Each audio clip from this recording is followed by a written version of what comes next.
Ready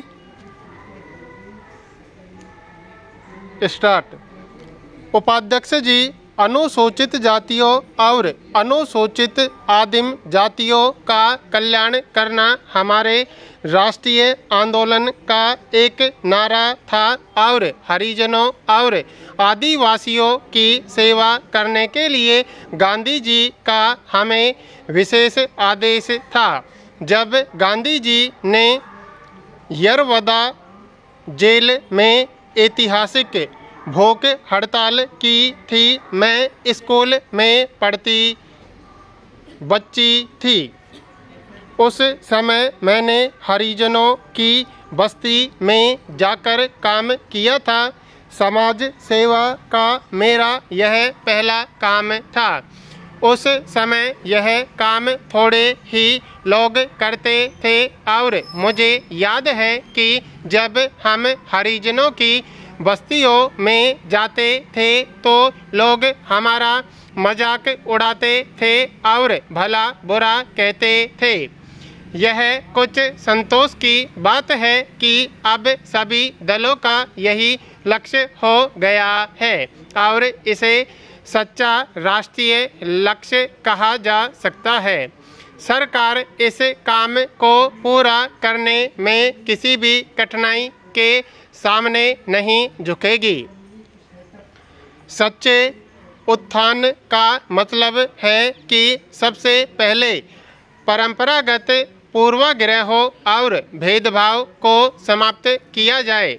दूसरी बात यह है कि हरिजनों एवं आदिवासियों को शिक्षा, रोजगार, भूस्वामित्व के लिए पूरा अवसर प्रदान किया जाए। इस देश की एक बुनियादी समस्या भूमिहीनों की है, जिसमें अधिकांश अनुसूचित जातियों के लोग हैं। गत 2 वर्षों से भयानक सूखों से बहुतों को बड़ा कष्ट झेलना पड़ा है, किंतु इससे भूमिहीन और विशेषकर हरिजन और भी ज़्यादा पीड़ित हुए हैं।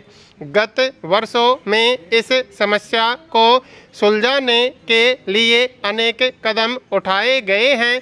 कुछ परिणाम भी सामने आए हैं, किंतु वे काफ़ी नहीं हैं। मैं आशा करती हूँ कि वर्तमान योजना आयोग इस समस्या पर अच्छी तरह विचार करेगा और भूमिहीनों की समस्या को जल्दी से सुलझाने के उपाय सुझाएगा तथा अनुसूचित जातियों और आदिवासियों के लिए तेजी से आर्थिक कार्यक्रम बनाएगा। मैं हरिजनों, पहाड़ी लोगों और आदिवासियों के कल्याण में गहरी रुचि रखती हूँ। मैं अनुभव करती हूँ कि पहाड़ी लोगों की समस्या भेदभाव की उतनी नहीं जितनी अलगाव की है। संचार साधनों के अभाव में उनके विकास कार्यक्रम को उचित रूप से चला पाना और कठिन हो जाता है। यद्यपि काम धीरे धीरे हो रहा है, किंतु मैं नहीं समझती कि गत वर्षों की प्रगति कम है। शिक्षा के क्षेत्र में उल्लेखनीय प्रगति हुई है।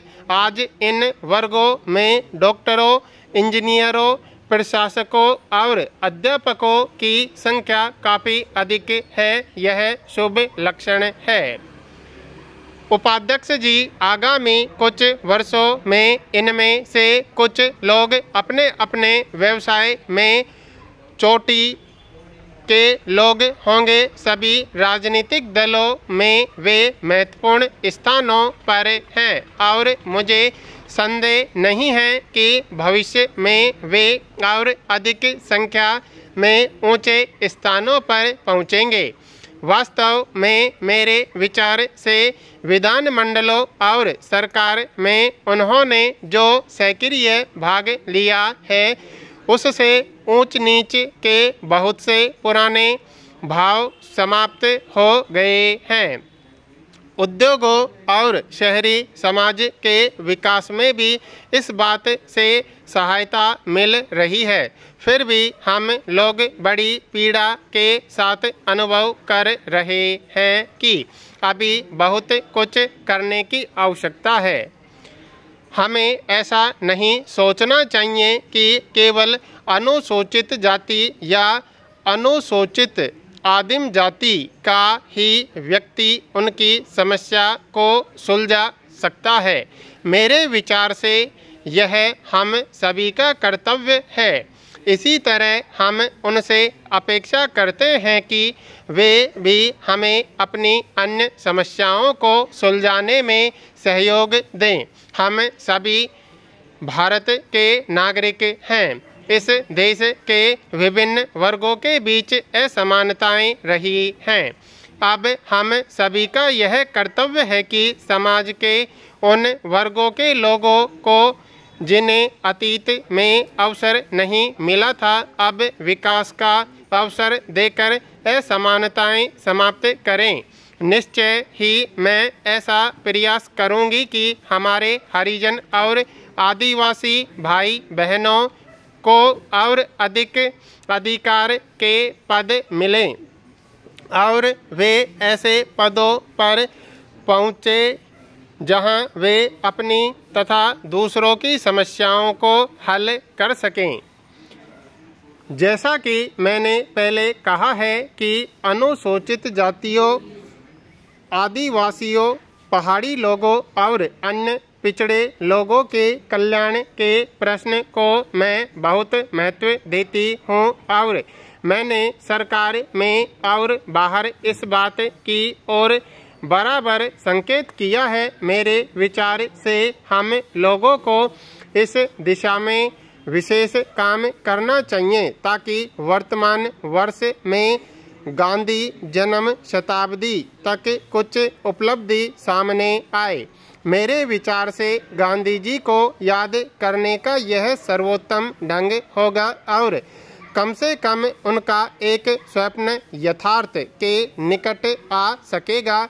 मुझे विश्वास है कि सम्मानित सदस्य इस बात को महसूस करते होंगे कि हम चाहे जितना चाहे प्राचीन भूलों को इतनी जल्दी नहीं सुधारा जा सकता। हमें इस बात के लिए अवश्य प्रयास करना चाहिए कि यह कम से कम समय में हो जाए। मैं इस उद्देश्य के लिए सतत ध्यान देने और प्रयत्न करने की प्रतिज्ञा करती हूँ।